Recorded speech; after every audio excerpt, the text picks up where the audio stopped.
What's up, guys? Kenny Simpson with the Simpson team. If you don't know what I do, quickly, I do financing for 1 to 4 unit properties. I've been doing it for 17 years, funded about $1 billion. I'm also a very active real estate investor, primarily focused on multifamily properties. That's 5+ units, plus some vacation rentals, industrial. So if you want to learn more about me, my background, what we do, check out my website. And also, my wife and I have a podcast called Get in the Cash Flow Game with K&K. But anyways, you did not come here to listen to me talk about myself. Today, we're going over the August market update. So what we're talking about is July, but it is in August. So if you guys are jumping on attending, thanks so much. We're going to jump in, and what we're going to talk about today is Simpson team. When I went over the market update, hot products. So all the fun stuff going on in the market, and how this can impact your business, how it can help this business impact. So if you are a first-time home buyer, if you're a real estate investor, if you're an agent, if you're a lender like me, whoever you are, or just somebody curious to go on the market, this is a great little webinar we put on here. And I'll make it short and sweet, get to the point. You can always go back and click to the slides. Monty, is this available to people to get access to? Yes. So you have to email, I believe, us. How do they get access to this? Signing up on our Evergreen. Cool. Sign up on our Evergreen. Information will be somewhere, and and you should get it. And then also you can always reach out to us to how to share this with other people in your industry, but it's really nice and good stuff. So let's jump into it. If you ever want to reach me, here you go. 619-302-2020. Here's my email. Here's my website. If you want to come visit me in person, here's my address. All right. When you have a void of information, emotions tend to drive decision making. Interesting quote. We're going to go back over that in a minute. All right, so let's jump into it. Everybody wants to know, are we in a bubble? What's going on in housing? Is it going to crash? What's going to make it go down? Should I wait to buy? All this stuff. This is constantly what's going through our minds. It's in the news. It's all the chatter. I get called every day. What's going on with rates? Are they going to go up? Should I buy now? Is this a bad time? This is literally the common conversation with everybody. So what I would tell you is that you need to do your own research. You need to see what's best for you and your family, but I can give you information to hopefully help you make that decision. So here's a year-over-year appreciation. Obviously, if anybody owns a home, you have felt the appreciation. What I will tell you is how can you take advantage of this appreciation? A couple things. Number one, if you bought a home and you have MI or you got an FHA loan or something like that, and you have enough appreciation, you should try to refi out of that and get rid of the MI and lock in at a low 30-year fixed rate. If you have a lot of equity and you want to take some cash out to do a home improvement, to pay off debt, to put money on the sideline, to buy another deal, it's never been better because debt is super cheap. I wouldn't take cash out to go buy a sports car or a boat or finance some crazy lifestyle or vacations and stuff like that. But if you're going to invest it back in, that's what I would say, go do that. Housing bubble, risky loans. So let's talk about look, how do we know we're in a bubble? So what we do is every time we think we're in a bubble, we go back and compare ourselves to old bubbles. So look at this, let's look at this quote here. There are market differences in today's run-up in prices compared to 2005, which was a bubble fueled by risky loans and basically just, let's call it idiot underwriting. And today, I know they say lenient, but I'm going to say idiot underwriting. Today, loans with high-risk features are absent and mortgage underwriting is prudent. Look, I'm a lender, so I can tell you right now, I lived through the 2005 debacle, and I'm here. As I will say this quote, and it's sad to say it, but this is true, every loan officer probably back then said, I cannot believe they just funded that loan. I cannot believe they just gave this person a loan. It could have been somebody in your office. It could have been your loan. So that's why they call it a heartbeat and pen loan, because literally if you had a heartbeat and a pen, you could have got a loan. That was a big problem to the last crisis, which we are not making loans like that now. So if you are hearing about loans like bank statement programs or stated, it's such a fraction of what we did, it wouldn't be enough to move the needle and disrupt the market. Mortgage originations with a 620 FICO score. Look at this. look at where we were and look at where we are. I mean, just I always tell people, just look at the data and look at what it says. We are way down on the originations, and I think that number is even more skewed and worse. So I think we're even lower and higher on that overall when you look at the bad loans we did.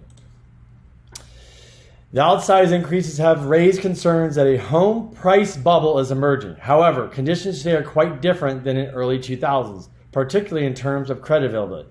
The current climate in housing prices instead reflect strong demand, tight supply, and help along by record low interest rates. So, look, guys, are we in a bubble? Is there going to be a correction? Nobody can honestly really tell you if we're in a bubble there's going to be a correction. If interest rates went up 2%, there would be a correction. There would be an issue. We're not in a bubble because it's a supply-demand bubble and interest rates are really low, and that's what's causing it. Look, if there's a line out the door to a restaurant and they raise their prices, there's probably still going to be a line out the door. It's just supply-demand. Historical data. Look at this. Look at the housing bubble and today the credit of it. This is what these numbers are representing right here, is that this is risk. This is how much lower the risk is. It doesn't matter what it is. You're seeing this over and over. Housing bubble, we're up here with too many houses on the market, and today it's down here. So this is mortgage credit availability. This is the difference. Housing bubble, mortgage debt, and affordability. Months of inventory. This is what I was just talking about. Housing bubble, we had 7.2%, and now we're at 3.45%. What this really means is that I will tell you this. And around this time, 2007, there was about 3.7 million homes on the market. Today, I'm not sure what the number is because it changes, but I think it's 1.5 million or less. We are less than 50%. I think we're 40% or something like that of what was on the market. Just let that sink that in and let that sink in and think about that today, what that really means. Okay, looking back at the bubble years, housing prices exceeded house buying power in 2006 nationally. But today, housing buyer power is nearly twice as high as the median sales price nationally. Many find it hard to believe, but housing is actually undervalued in most markets, and the gap between housing buying power and sales price indicates there's room for further housing growth in months to come. Guys, what they're saying is because the cost of capital, interest rates are so low, you're able to buy more that. And I did a video on that the other day comparing how far, like basically the cost of a loan. And if you look over 30 years, what I did is quickly, I took a $750,000 purchase and a $550,000 purchase. With a $750,000 purchase, 20% down at a 2.75 interest rate, at a $550,000 purchase, 20% down at a 3.5 interest rate. Over 30 years, you almost pay the same interest. Think about that. Let that sink in. What does that tell you? Housing affordability index from 1990 to today. Look at that. It's crazy. Nothing to discuss here, just looking at charts. You can come back and read this. Affordability continues to decrease. Interesting. Is this correct? I just told you. Interest rates are low. Interest rates, by the way, from January to May, they've actually gotten a little lower. So affordability. See this? It is decreasing. I mean, it is getting more expensive out there, but just look at this data. Housing bubble. It's a supply-demand issue. Absolutely not. Well, the main driver of housing shortfalls has been the long-term decline in construction of single-family homes. So guys, let's go over this. What is he talking about? What does this mean? Like I just said, when the right before the housing, the Great Recession, the last crash that we had in 2007-8, we had 3.7 million homes in the market. How did we get all those homes in the market? Well, number one, everybody was trying to get out the door and exit and sell and make their money because they thought we were at the top of the peak. But also, we never built so many homes in our entire life. After that happened, construction literally stopped. Why did it stop? A few things. Too many houses on the market, prices were coming down, not enough demand. The other thing why they stopped is when you have a market crash and all the lenders got hurt, where they really, really lost a lot of money was with builders, construction loans, land loans, things like that. I can tell you that was a complete disaster. And so when builders started to build again, they had to be able to get loans. It was very hard to go from getting construction loans, like I'm talking for big builders, buying land and all this. It was hard, and you got to go raise capital. Nobody wanted to invest. So it literally took, I think, building stopped for 5 years. That's why you see problems with housing, with certain markets where there's not enough, inventory for rentals and stuff like that. So, like I said, it just keeps having issues. So forbearance, let's jump into forbearance. Let's look at the data for forbearance and see if we're improving or not. What do you think the guess is? Before I click on the next slide, do you think forbearance, what we originally calculated, is worse or better? Obviously, I think it's definitely better. What we calculated, I don't think we're even close. Let's see. 30% original production of forbearance, 3.5 today. I can tell you right now, from being a lender and to a lot of people that are on forbearance never needed to. They never lost their job. Their business didn't shut down. They just took advantage of it because why not? They were able to. The number of mortgage in active forbearance now under 2 million. Did you see? We're at 4.76. We're now under 2 million. And this is declining rapidly. I'm telling you, I'm doing refinances for people today as we speak that never lost a job, still got paid, they took advantage, and they're catching up now to do a refi. It's crazy. They let it drag on as long as they could. They're like, well, I just saved money, I did something else and took advantage of it. So upon exit from forbearance plan, 44.1 were paid in full, 38.7 worked out a repayment plan, 17.2 were still in trouble. I can also, another thing I'm going to say on the forbearance is if you are getting a loan mod, you should really, really, really be careful because they're trying to push you into a 40-year term. Read the information. It's not good. I had a client send me it, and boy, let me just tell you this. They were going to give her a 40 amortization. She had 25 years left on her loan to pay off.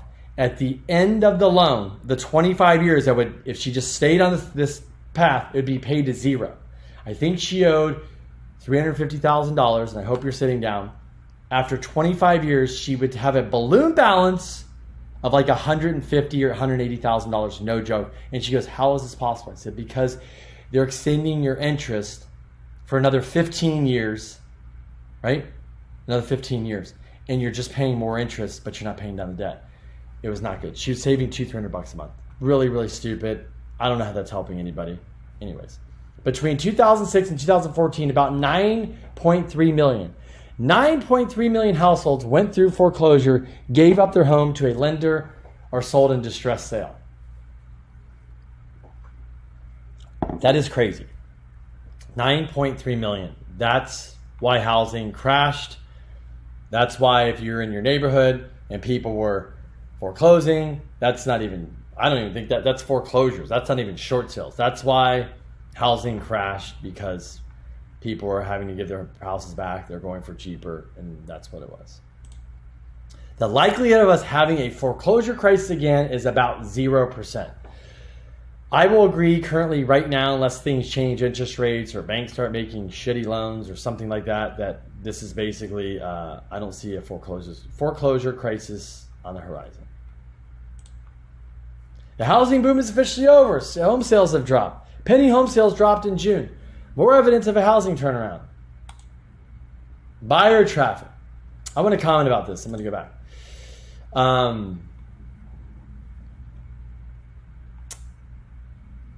Penny home sales drop. Home sales drop. You know, we listen to the news. You go, oh my God, the market's slowing down. Maybe home sales dropped because less inventory? Not as many homes. So let's say there's 1 million homes in the market, and 300,000 we're selling every month. I'm picking a number. And let's say there's 800,000 loans homes in the market, and 200,000 sold. There's less homes. Of course, there's less sales. There's less homes. Look at this buyer traffic. It's crazy. Look. Strong everywhere. Very strong everywhere. Look at June. Look at the buyer traffic from April, May, June of 2021.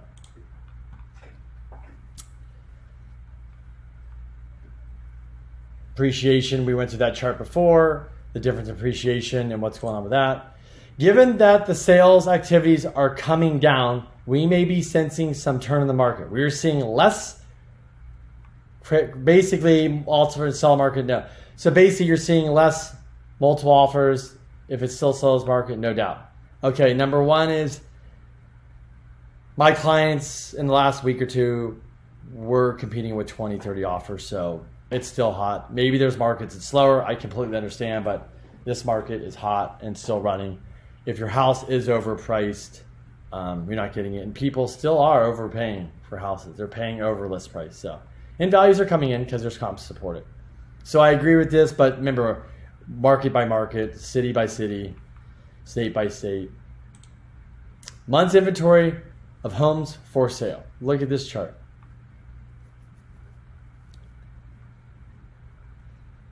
Slow market. And look at this. And here is the peak. Look at this. It's very interesting. Like, I love looking at data because you don't have to even talk. I'm just following this chart and you can see exactly what's going on. Very, very interesting. This is why if this went up to here and you don't have the buyers for it, this is why you know, it's a good sign when you're in it, probably selling a home. It's a bad sign because there's probably going to be some pain on the other side. So you can see what's going on. And this is why, are we in a bubble? This is a bubble right here, technically. Could we be in a bubble now? Housing prices are very high, but you know, nothing's showing anything that's going to correct yet. At a broad level, home prices are in no danger of a decline due to tight inventory conditions, but I do expect prices to appreciate at a slower rate by the end of the year. Basically, everybody's saying we're going to flatten out. Home sales. The average days on the market. If nothing's in red, nothing's in orange, nothing's even in gray. Basically what we've got is, look at this. I mean, if this doesn't tell you anything. It's a crazy market. 17 days average in the whole market. Existing home sales.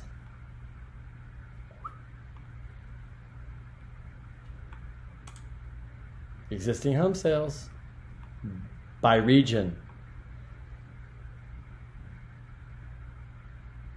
I'm out here, the Northeast,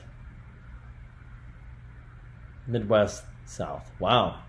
You guys in the Northeast are crushing it over there. Existing home sales in the thousands. Here you go. Just looking at data, folks. So the blue is 2019. The dark blue, the next level blue is 2020 and 2021.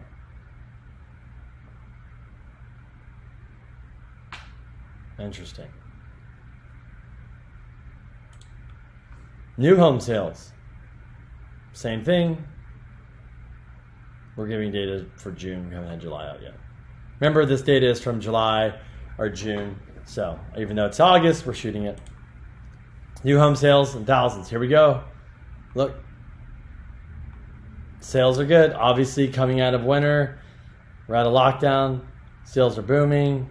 Summertime. So this is the peak season. Rates are low. New home sales. Price average. Wow. It's interesting. Just cool to look at charts. You guys should go back and read this and look at charts, study. This is how you become smarter if you're a real estate agent, if you're a lender, if you're an investor, if you're talking to clients all day. If you never look at this stuff, I listen to a lot of podcasts, information to learn about stuff all the time, but we're just looking at charts. This is really nice. When you have conversations with people and you sound intelligent, it does help your business. New homes selling fast. I mean, median months from completion to sold. It's crazy. Pending home sales since 2014. Wow. Look at that. Remember, inventory is very, very low. A lot of buyers, not enough inventory. This is what you're seeing here. Pending home sales year over year by region. Man, you guys in the Northwest are crushing it up there.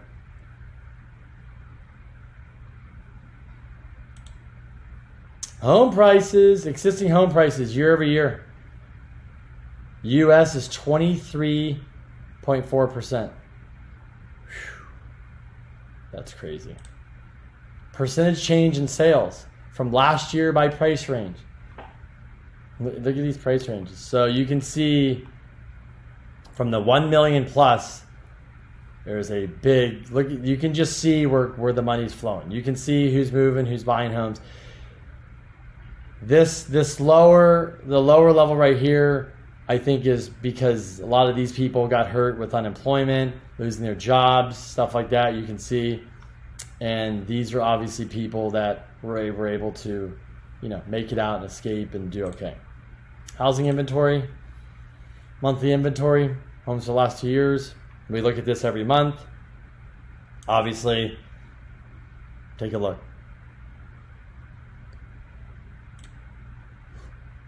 Monthly inventory, we're at 2.6. There's no inventory. Monthly inventory, new home inventory.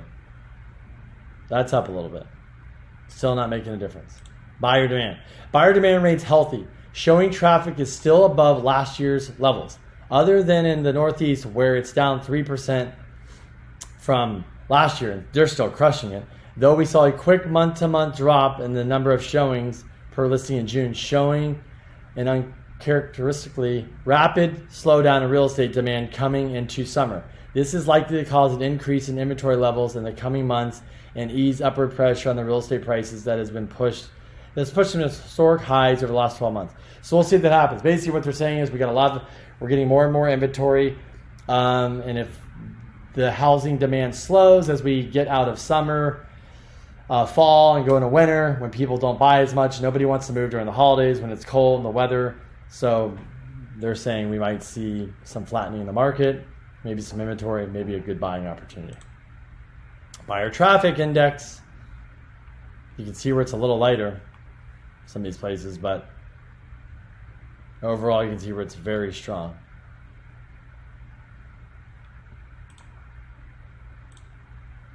Interest rates. Look at these. Interest rates are definitely better. They're very low right now. Good time to refi, good time to buy. Mortgage rate projections. So we are in, what are we in, the third quarter? Let's see, what do they predict? So when they give these are averages from all the lenders. I'll just be honest with you right now. 30-year fixed, 548, 250, good credit, good scenario, all that. You're probably looking at, with par rate with me, 2.625, 2.75 range. High balance from 548 to 753, you're probably looking at, 275, 2875. Jumbo, depending on the scenario, probably in the high twos to the very low threes. So, if Freddie Mac is way off, you can see rates are still good. Mortgage rates. This is the prediction right here. They're going to go up. So we'll see. It's very low. We'll see if they go up. It all depends on how everything recovers and what goes on. Average days to close, 49 days. Wow. That's terrible.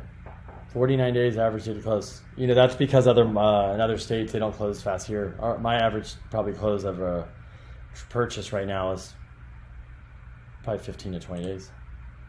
What product is hot right now? There's a lot of hot products, but today I want to talk about Jumbo.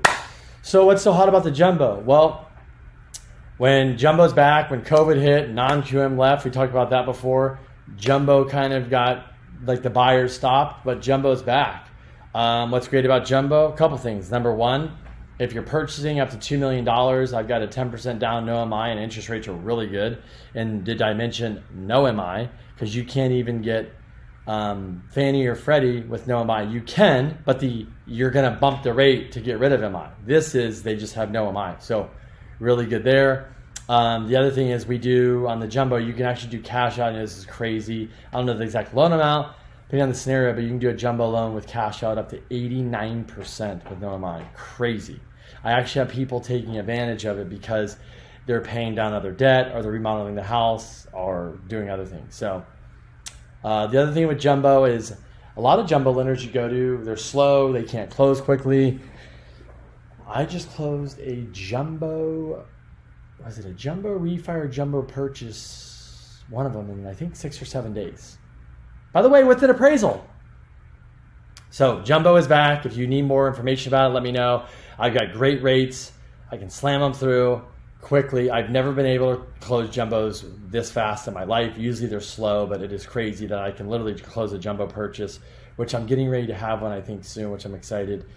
I'm going to close a jumbo purchase, and I'm 24 hours on approvals, but I'm going to close a jumbo purchase, I think, 2 weeks or less, so I'm excited. How to reach me again, Kenny Simpson. Here's all my contact information. Thanks for watching. Thanks for listening, guys. I do these monthly. If there's anything you'd like to learn me to talk about, reach out to me. But otherwise, get knowledgeable, stay focused. If you're looking to buy, looking to refi, I can help you.